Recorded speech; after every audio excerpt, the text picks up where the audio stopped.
how I'll feel or what I want. I trust you guys. I love you guys. You know me better than anyone else in the world. You do what you think is right. That's the only instruction I can give you. And I think if people had the issue framed for them in those terms, many, I wouldn't be the only person who felt that way.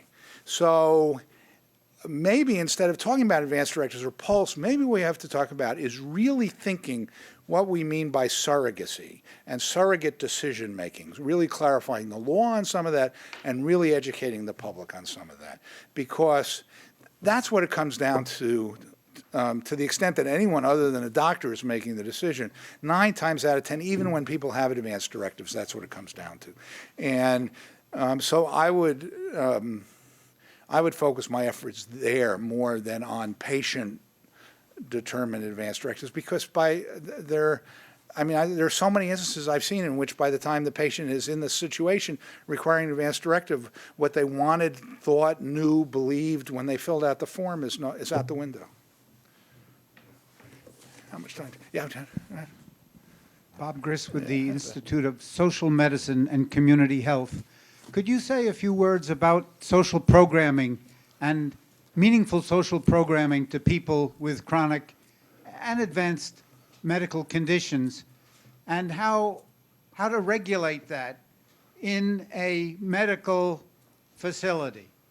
Do we know enough from hospice and from nursing home care that we can do a better job of ensuring that medical facilities pay sufficient attention to these social programming needs that people have when they're preoccupied with their medical conditions and not with what's meaningful in their lives? Well, I would argue, hospice is not a facility-based service by and large.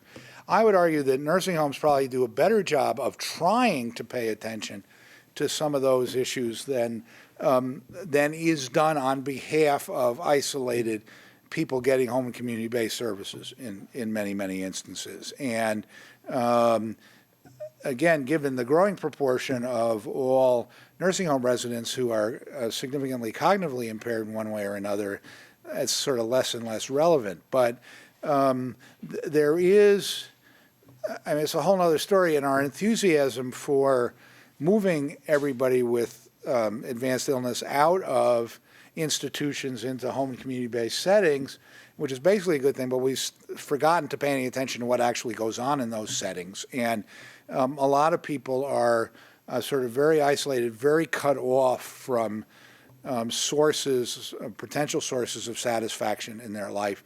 That's going to get worse over time as the proportion of people in their 80s and 90s with serious illnesses who have living children continues to shrink. But I would worry about it. And we have a lot more today. There are a whole lot more cognitively intact people receiving home community-based care than there are receiving institutionally based care. So I would worry more about that over time than about the institutions. One last one, and this poor woman's kept her arm up the whole time. So, can you use the mic, please? I'm Samantha Crane from the Autistic Self-Advocacy Network, and I'm also on the board of Not Dead Yet, the organization that promotes access to life-saving medical care for people with disabilities. And I just wanted to say I really appreciated your story about your mother, who was asked to sign an advance directive in order to receive home care.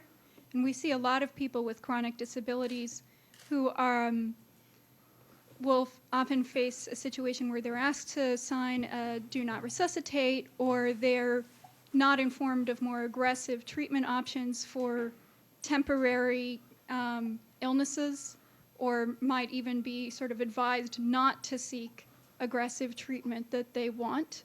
And I was wondering if the move to capitated care, or the sort of emphasis on we're going to save on hospitalizations, might, how is this going to affect people with high medical needs who might want to continue aggressive treatment? That's a very, very good question. And it's back to the question of unwanted medical treatment. I'm old enough to remember when leukemia patients over the age of 65 were not offered bone marrow transplants because they were too old to get bone marrow transplants.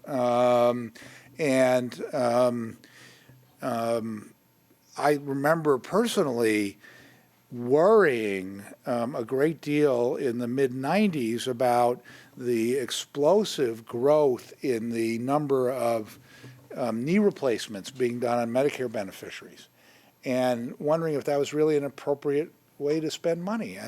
Until I got to know some people in their 70s and 80s who were in enormous pain and then got their knees replaced, and after the PT, the pain pretty much went away. And so, yeah, I think we still do, and I think it's part of this whole death panel concern. I think we too tend to stereotype and create a variety of expectations that people past a certain stage, whether it's an age stage or a disability stage, won't benefit from or don't need or won't sufficiently benefit from some kind of curative intervention treatment, and they get denied it without ever being asked whether or not they want it, even when clinically it would be just fine.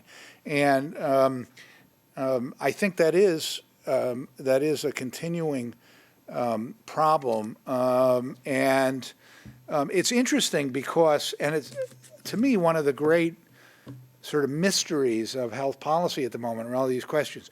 If you look at what we all think of generally appropriately as the more humane universal healthcare systems in Northern Europe, for example, which have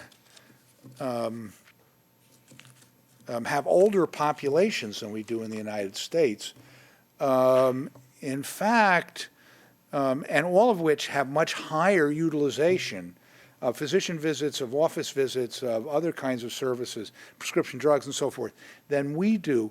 But they don't do, I mean, the British are sort of the stereotype of this, but they don't do as many elective hips or as elective valves or whatever on people in their 80s as we do in the United States. And the question, but if you say, are you you're rationing these services, they'll deny it because there is no explicit rationing in most of those countries. And if you look at the history of people over 65 in Britain not going on dialysis, it was a big scandal, and every nephrologist in Britain denied that they were denying dialysis to people over 65. People over 65 just, they said, didn't expect to get dialysis. Well, that was partially because their doctors weren't telling them to get it.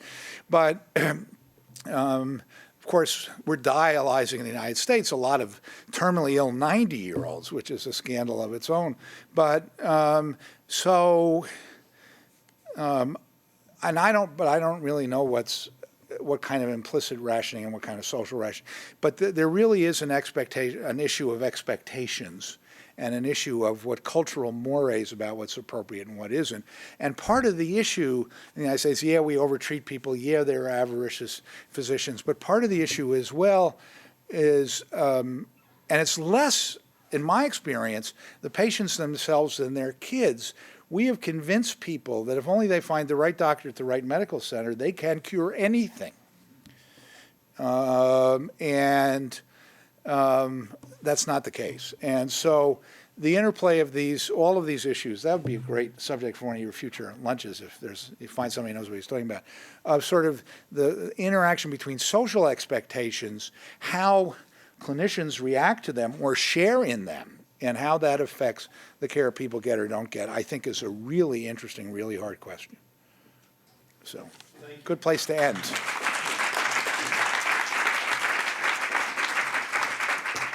Thank you. Thank you for braving Amtrak and coming down and stimulating us over our lunch with such provocative and interesting thoughts. We will have another of these lunches, and so keep your eyes peeled. Are there any other final parting words I need to give other than don't slip on the ice? Thank you all for coming.